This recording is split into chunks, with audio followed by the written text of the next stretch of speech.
சிறுபான்மையின நிறுவனங்களை தீங்குற செய்யும் அயல்நாட்டு பங்களிப்பு திருத்த சட்ட முன்வரைவை நடுவண் அரசு திரும்பப் பெற வேண்டும் என வலியுறுத்தியுள்ள பள்ளிக் கல்வித்துறை அமைச்சர் ராஜ்மோகன் சட்டப்படி செயல்படும் தொண்டு, கல்வி, மருத்துவம், மதம் மற்றும் சமூக நல அமைப்புகளின் உரிமைகளை பாதுகாக்க வேண்டும் என கோரியுள்ளார்.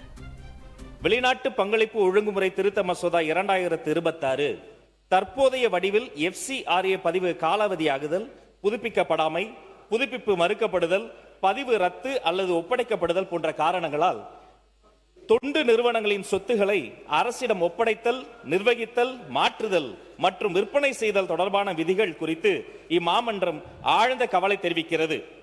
இவ்விதிகள் தொண்டு நிறுவனங்களின் தன்னாட்சியையும் குறிப்பாக சிறுபான்மையினர் நடத்தும் கல்வி மற்றும் சமூக நல நிறுவனங்களின் செயல்பாடுகளையும் பாதிக்கக்கூடும்.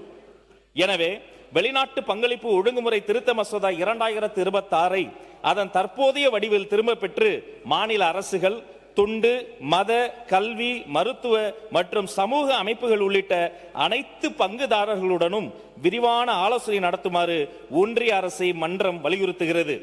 வெளிநாட்டு பங்களிப்புகளில் வெளிப்படைத்தன்மை மற்றும் பொறுப்புணர்வுடன் சட்டப்பூர்வமாக செயல்படும் தொண்டு, கல்வி, மருத்துவ, மத, கலாச்சார மற்றும் சமூக நல அமைப்புகளின் உரிமைகளை பாதுகாக்க வேண்டும். எனவே வெளிநாட்டு பங்களிப்பு ஒழுங்குமுறை திருத்த மசோதா 2026 அதன் தற்போதைய வடிவில் திரும்ப பெறுமாறு ஒன்றிய அரசை தமிழ்நாடு சட்டமன்றம் ஒருமனதாக வலியுறுத்துகிறது.